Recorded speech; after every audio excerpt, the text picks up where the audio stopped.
देवा साहब, वो इंस्पेक्टर आपसे मिलने आया। सूर्य प्रताप, ले आओ उसे। जी।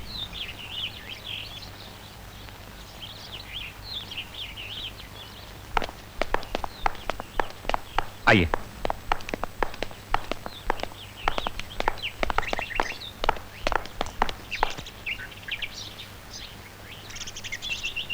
आओ सूर्य प्रताप। सरकारी मुलाजिम वक्त और फर्ज का बड़ा पाबंद होता है। मुझे यकीन है तुम सुबह सुबह मेरे घर बैठने नहीं आए होगे।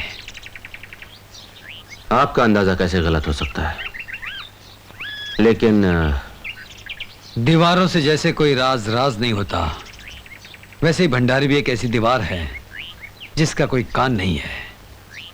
हर राज यहीं दफन हो जाता है। बोलो, कैसे आना हुआ? आज मैं देवा साहब से नहीं, सत्यदेव से मिलने आया हूं। क्या सत्यदेव जी देवा का नकाब उतार कर मेरे सवालों का जवाब दे सकेंगे?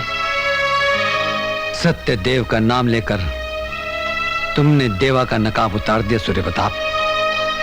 बोलो, क्या जानना चाहोगे उसके बारे में? आज का देवा गुनाह और गुनहगारों का बेताज बादशाह, 8 कंपनियों का एकलौता मालिक, अचानक 800 रुपया कमाने वाला एक मामूली सा मजदूर इतनी बड़ी मिल्कियत का मालिक कैसे बन गया? यही तो तकदीर का तमाशा है सूर्य प्रताप। मजदूरी तो आदमी मजबूरी में ही करता है। कानून और हथकड़ी दलीलों पर नहीं टिकी है देवा साहब। वो जब किसी को अपने पंजे में जकड़ती है ना, तो मजदूर और मालिक एक बराबर हो जाते हैं। क्या मैं जान सकता हूं आपकी पत्नी और उन 2 बेटों का क्या हुआ? इंस्पेक्टर, ये मेरा निजी मामला है। इससे तुम्हारा और तुम्हारे कानून का कोई ताल्लुक नहीं। पर किसी की हत्या करवाना तो गैर कानूनी है देवा साहब। गोलियों से वार शरीफ आदमियों पर नहीं होते, गुंडों और सफेद पोशों पर होते हैं। गांधी और गोडसे दोनों को गुनहगार साबित करने की कोशिश मत करो। मैं भूल गया देवा साहब, सत्यदेव से तो सत्य की उम्मीद की जा सकती है, पर देवा से नहीं। सबूत के दम पर तुम देवा से भी लड़ सकते हो। एक बात कहूं देवा साहब, लोग दुश्मन को नफरत और इगारत की नजर से देखते हैं, पर न जाने क्यों आपकी हिम्मत और साफ दिली को देखकर मेरी नजरों में आपकी इज्जत और बढ़ गई। मैं अपनी मां की सौगंध खाकर कहता हूं देवा साहब, अब इस चौखट पर मैं उसी दिन पैर रखूंगा जिस दिन मेरे एक हाथ में सबूत होगा और दूसरे हाथ में हथकड़ी। सूर्य प्रताप, मैं तुम्हें फिर आशीर्वाद देता हूं कि तुम्हारी जीत हो। झूठ की जंग लड़ते लड़ते मैं थक गया हूं। सत्य की जीत होगी तो शायद सत्यदेव की आत्मा को शांति मिलेगी। तुम हमेशा नंबर 1 रहो, ये मेरा आशीर्वाद है। Thank you sir.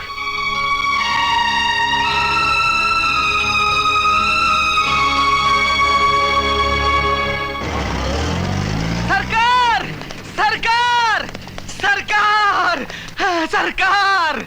सरकार! अबे अबे ओए, सरकार से मिलना है तो दिल्ली जा। यहाँ क्या कर रहा है? यहाँ पर आया है तो बोल। थानेदार, थानेदार, थानेदार, थानेदार। चुप!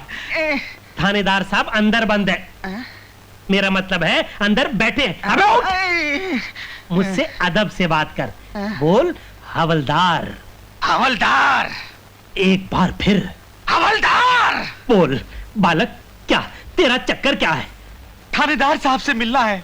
तो फिर कांप मत, सीधा अंदर चला जा, डायरेक्ट। थानेदार साहब! थानेदार साहब! थानेदार साहब! साहब! थानेदार साहब! मैं लुट गया, बर्बाद हो गया, तबाह हो गया साहब। क्या बात है? साहब, आपके इलाके में एक बस्ती है, मस्ती नगर। वहाँ एक बुढ़िया ने साहब अपनी बेटी की शादी के लिए मुझसे 10,000 रुपया कर्ज लिया था साहब। साहब, जब मैं सूद मांगने जाता हूँ तो बुढ़िया चुप रहती है, पर वो गुर्राता है साहब। और मैं मूल मांगने जाता हूँ तो बुढ़िया रोती है और वो मारता है साहब। कौन है वो? है साहब, वहाँ का दादा सत्या बदमाश। मैंने उससे कहा साहब कि कल मैं अपने थानेदार साहब को लेकर के आऊंगा, तो उसने कहा कि मैं उनकी भी टंगड़ी तोड़ करके मस्ती नगर के चौराहे पर टांग दूंगा। साला थानेदारी भूल जाएगा। ये तो कल ही पता चलेगा कि कौन क्या भूलेगा, वो बदमाशी या मैं थानेदारी। आप बेफिक्र होकर जाइए, मैं आऊंगा कल आपके साथ। ठीक है साहब, लेकिन साहब आइएगा जरूर।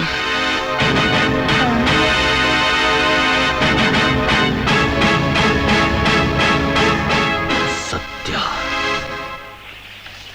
अम्मा, महाजन चाहे थानेदार को ले आए या गुंडे मवालियों की फौज, मैं तुम्हारा बाल तक बाका नहीं होने दूंगा।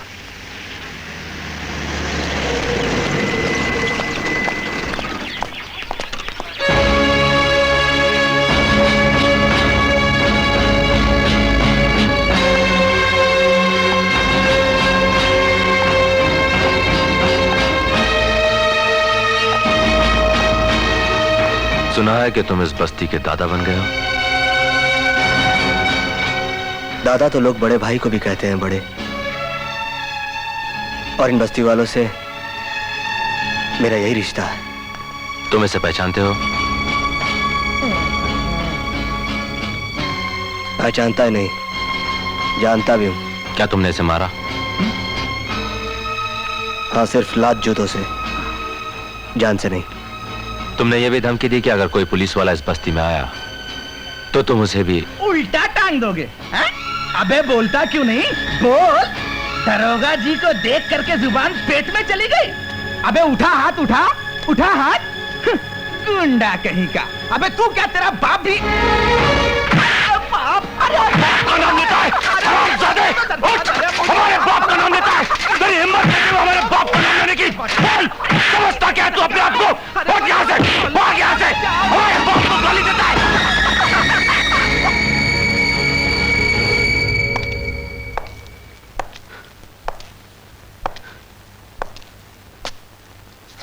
बड़े,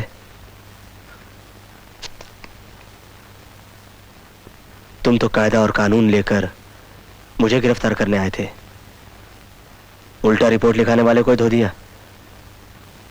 हाँ, क्योंकि जो नाम हमारी मां की हर सांस के साथ जुड़ा हुआ हो, उस नाम को कोई अपनी गंदी जबान पर ले, ये मैं बर्दाश्त नहीं कर सकता हूं छोटे। हाँ बड़े, हाँ, अंधे कानून और दिल के कानून में यही फर्क होता है। इन सेठों के जुल्म इनकी जाती सब सही लगती है, क्योंकि ये हर नाजायज काम, हर गैर कानूनी काम कानून के दायरे में करते हैं। और मैं उस कानून को सबसे बड़ा गुनहगार मानता हूं जो किसी के दिल, किसी की आत्मा को ठेस पहुंचाए। जैसे कि आज तुम बड़े, आज तुम अपना कानून भूल गए, ठीक उसी तरह मैं भी अपने दिल के कानून को मानता हूं और उसी के रास्ते पर चलता हूं।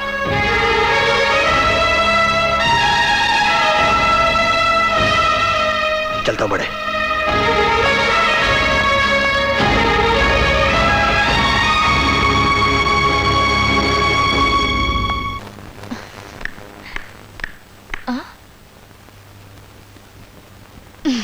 ऐसे सर झुकाए क्यों खड़े हो? लगता है माँ तमन्ना कर आए हो। चलो खाना खा लो। मुझे भूख नहीं है। अरे वाह, मैं इतने प्यार से बनाकर लाई हूँ। तू क्या, तेरे फरिश्तों को भी खाना पड़ेगा। देख, मैं तेरे घर में रहता हूँ, तू मुझे खाना पका कर खिलाती है, इसका मतलब यह नहीं कि मैं तेरे टुकड़ों पर पलता हूँ। चल जा, ऐसे चल। ऐ सुन, इधर आ, बैठ।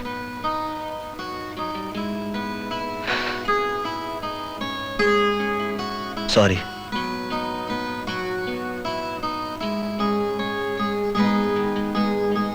सत्या, एक बात बोलूं? बोल। तू मुझे इतनी बार डांटता है, लेकिन तुम्हारी डांट में मैंने हमेशा प्यार पाया है। लेकिन आज मुझे पहली बार ऐसा लग रहा है कि तू मुझे सचमुच डांट रहा है।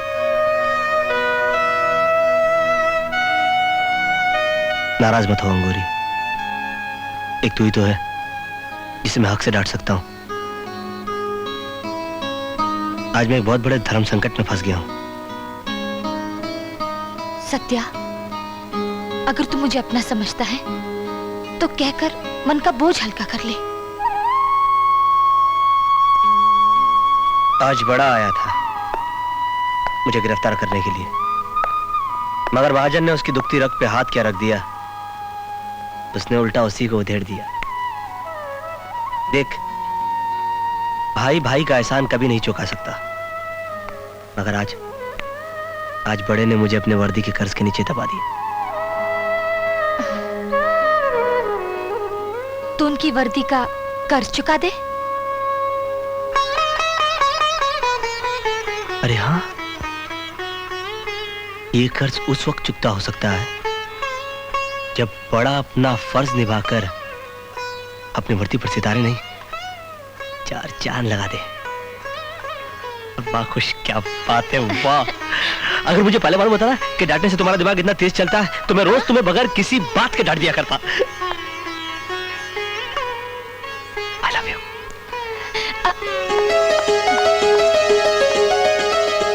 अरे ये डांट तो मैं उम्र भर खाने को तैयार हूं।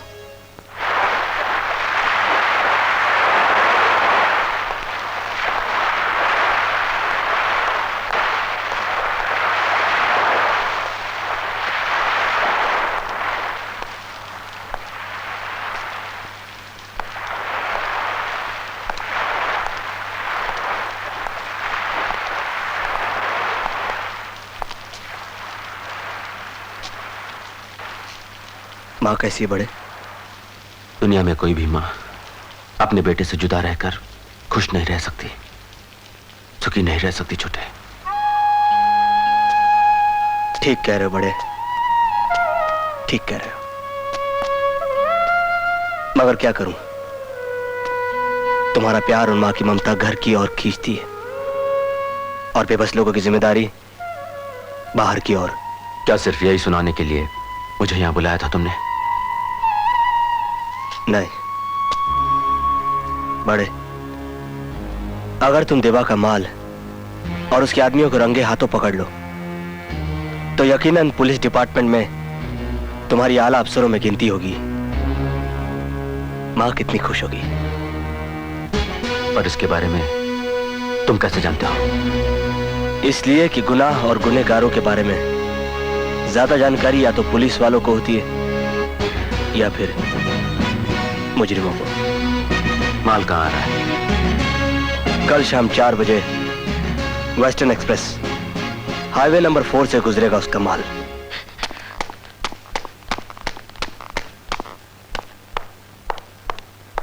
हमारा माल पकड़ा गया देवा साहब।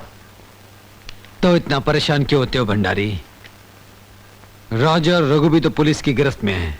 जी, लेकिन अगर उन दोनों में से किसी ने अपनी जबान खोल दी तो? भंडारी, हमारे आदमियों की जबान इतनी कमजोर नहीं जो हमारे खिलाफ खुल जाए। जो सर पर कफन बांधकर हमारे लिए काम करते हैं, उनकी जिंदगी की हिफाजत करना हमारा धर्म है। कल सुबह का नाश्ता वो लोग सलाखों के पीछे नहीं, हमारे साथ करेंगे।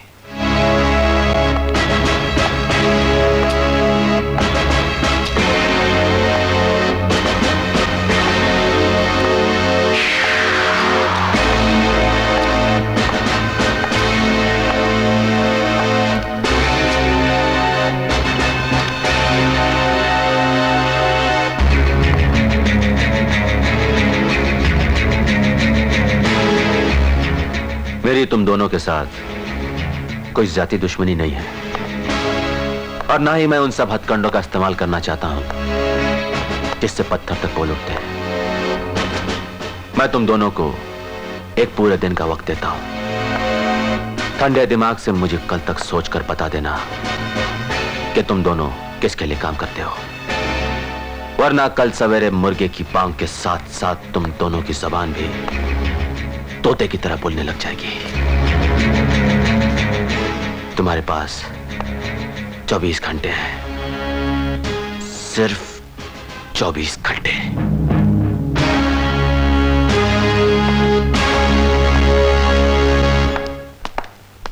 लग गई। Idiot! Sorry sir, sorry for the टक्कर। दिन भर सपना देखते देखते अब आंखें बंद करके चलने की आदत हो गई तुम्हारी। सर वो चक्कर ये है सर, यू तो know very well sir, habit sir, आदत सर, मजबूर सर, बट सर वो आपके लिए इनविटेशन है सर। किसका इनविटेशन है? सर वो देवा साहब ने अपने बेटे की हैप्पी बर्थडे पार्टी की है सर, बहुत लोग आएंगे सर हैप्पी बर्थडे कहने। हाँ शर्मा, अक्सर जब फंदा करीब आ जाता है तो बड़े लोग बचने के लिए जश्न मनाते हैं। मुझे पूरा यकीन था कि ऐसी कोई ना कोई इनविटेशन आती होगी। खैर, ये देवा साहब का बेटा करता क्या है? मिस्टर इंडिया है सर। अच्छा, कोई बॉडी बिल्डर है? नो सर, मेरा मतलब है किसी को नजर नहीं आता है, मिस्टर इंडिया के अनिल कपूर की तरह। सर उसका फादर हर साल उसका बर्थडे मनाता है, बहुत बड़ी पार्टी होती है, पर सर वो गायब रहता है। सर आपके कार्ड पे मैं चला जाऊं, I want to enjoy. Sorry sir. Okay sir. इस बर्थडे पार्टी में मैं जरूर जाऊंगा।